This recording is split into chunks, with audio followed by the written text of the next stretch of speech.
লেবাননে 40 দিনে হত্যা করা হয়েছে প্রায় 1000 মানুষ। ইরাকে 2 বছরে মারা গিয়েছেন প্রায় 50,000। আমরা আতঙ্কিত, আমরা ঘৃণা করি তাদের যারা এই কাজ করেছে, ধিক্কার দেই তাদের যারা এইভাবে নিরীহ মানুষ হত্যা করেছে। জাতিসংঘের এক হিসেব মতে বাংলাদেশের মুক্তিযুদ্ধের সময় প্রতিদিন গড়ে 12,000 মানুষ মারা গিয়েছে, অর্থাৎ ঘন্টায় প্রায় 60 জন আর মিনিটে 1 জন।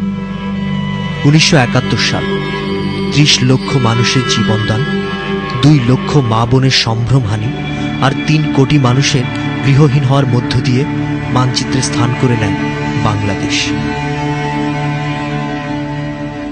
পাকিস্তানি হানাদার বাহিনীর কোনো মায়া মমতা ছিল না এই দেশের মানুষের প্রতি।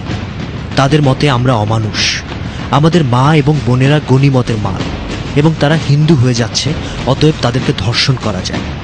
কিন্তু রাজাকার, আল বদর, আল শামস নামধারী আমাদের দেশের যে নরপশুরা এই হত্যাকাণ্ড, ধর্ষণ ও লুটপাটের সাথে জড়িত ছিল, তাদেরকে আমরা কি বলবো? এখন এমন একটি অবস্থা যে রাজাকার বললে শুধু একটি দলকে বোঝানো হয়, আবার রাজাকার বিরোধী বলতে বোঝায় আপনি অন্য একটি দলের মানুষ। তাহলে রাজাকার বলতে আমরা কি বুঝব? কে রাজাকার? আসলে রাজাকার জিনিসটা হলো স্বেচ্ছাসেবক, যারা সেবা করে। ওরা পাকিস্তানিদেরকে সেবা করছিল, এই জন্য আমরা ওদেরকে রাজাকার বলি। রাজাকার বলতে তো ভাই আমি তো কিছুই বুঝতে পারি না, কারণ আমি দেশের অনেক দিন বাইরে, দেশের বাইরে। তাই রাজাকার ছোটবেলায়, এখন আমার জন্ম নাই, আমি কি বলবো? এখন তো আমার জন্ম এই সময় হয় নাই, এর বাদে রাজাকার সম্বন্ধে আমার কিছু জানা নাই। রাজাকার বলতে তো সাধারণত আমরা উল্টো বুঝলাম, স্বাধীনতা সংগ্রাম থেকে যেটা আরম্ভ হয়েছে আমাদের মুরব্বীদের মুখে মুখে, যে দেশ স্বাধীনের বিরুদ্ধে যারা কথা কইছে, যারা পক্ষে আসিল না, পাকিস্তানের সাথে কাজ করছে, তাদের হেল্প করছে, এবং আমরা মা বোনের ইজ্জতের চিন্তা করছে না, মানুষ যে মরছে, দেশ স্বাধীন করছে এটা চিন্তা করছে না, এবং তাদের সাথে কাজ করছে, এরাই সাধারণত রাজাকার উল্লাসা আইজও আমাদের কাছে বিবেচিত, এমনকি আগামী দিনের যারা ভবিষ্যৎ জেনারেশন তার কাছে বিবেচিত থাকবো। রাজাকার হচ্ছে যারা স্বাধীনতা যুদ্ধের সময় মা এবং মাতৃভূমির সাথে যারা বেইমানি করেছিল, তার বেসিক্যালি তাদেরকে আমরা রাজাকার বলি। কিন্তু বর্তমান প্রেক্ষাপটে রাজাকারের সংজ্ঞা মনে বদলে যাওয়া উচিত। বর্তমানে দেশের সাথে যারা বেইমানি করছে, যে দেশের কমিটমেন্টের সাথে যারা বেইমানি করছে, সবাই রাজাকার আমার দেশে। মার্চ থেকে ডিসেম্বর 71-এর এ 9 মাসে বীর বাঙালি অস্ত্র হাতে নিয়ে দেশ স্বাধীন করে। এত কম সময়ে শক্তিশালী হানাদার বাহিনীর সঙ্গে যুদ্ধ করে বিজয় ছিনিয়ে আনার নজির বিশ্ব ইতিহাসে খুব কম।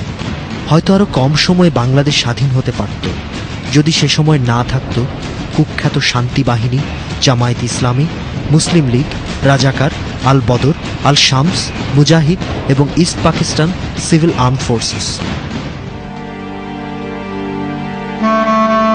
রাজাকার কি? দেশ যদি হয় মা, তবে সে মায়ের সম্ভ্রমহানি করেছিল তারই কিছু সন্তান। রাজাকার তারাই যারা দেশের সন্তান হয়ে পাকিস্তানি হানাদার বাহিনীকে বাঙালি নিধনে সহায়তা করেছিল। 1971 সালের মে মাসে খুলনার খান জাহান আলী রোডের আনসার ক্যাম্পে 96 জন জামায়াত ইসলামী কর্মীর মাধ্যমে প্রথম ঘৃণ্য রাজাকার বাহিনী গঠিত হয়। এর আগে এপ্রিল মাসে গঠিত হয় শান্তি বাহিনী। এরপর ধীরে ধীরে আরও বিভিন্ন সংগঠনের ব্যানারে আর জামায়াত ইসলামের পৃষ্ঠপোষকতায় রাজাকাররা শুরু করে মুক্তিযোদ্ধা হত্যা, নারী ধর্ষণ, লুটপাট, অগ্নিসংযোগ সহ বিভিন্ন জঘন্যতম কাজগুলো। এই ছবিটা হচ্ছে আমার বাবা, এই হচ্ছে ছোট ভাই। ছোট ভাইকে ব্যানার দিয়ে খোঁচা গুলি করে মারছে, শুধু একটা ব্যানারের খোঁচা, আর কোনো কিছু নেই। গেলাম বাবার বুকে একটা বুলেট। এই তো আমার বাতিজা মাহমুদ হোসেন নরভাই আরো 3 জন লাইকা আব্দুল্লাহ রাত্রে আমি ডাক বাংলায় সকাল 8টা থেকে 4টা পর্যন্ত উঠেছি। এর মধ্যে এই দাঁত ভাঙছে, বাস আমার 1 সপ্তাহ ওয়াল পেপার সূর্য হয়েছে, সাল সব উঠে গেছিল, এবং একটা বাঁচছিল না, সব পড়ে গেছিল। এই যে মাথার এই যে এইগুলি বাড়ি দিছে, এই সকল চামড়া এবং মাথা ফেটে গেছে এবং চোখগুলি উঠে ফেলছে, এবং এই যে মুখের দাঁতটা কারো দাঁত হয়ে গেছে, এই যে চামড়া এবং ইয়াগুলি আছে না, এগুলি একবারে মানে বিকৃত অবস্থা হয়ে গেছে, এবং সম্পূর্ণ ফ্লোরটা যে ইয়াটা ছিল, ফ্লোরটা ছিল, এটা রক্তে রঞ্জিত ছিল। এইসব রাজাকারদের অত্যাচারের মাত্রা ছিল তীব্র। বাঙালি হয়ে বাঙালিকে হত্যা, নিজ জাতির সঙ্গে বেইমানি পৃথিবীর মানুষ খুব কম দেখেছে।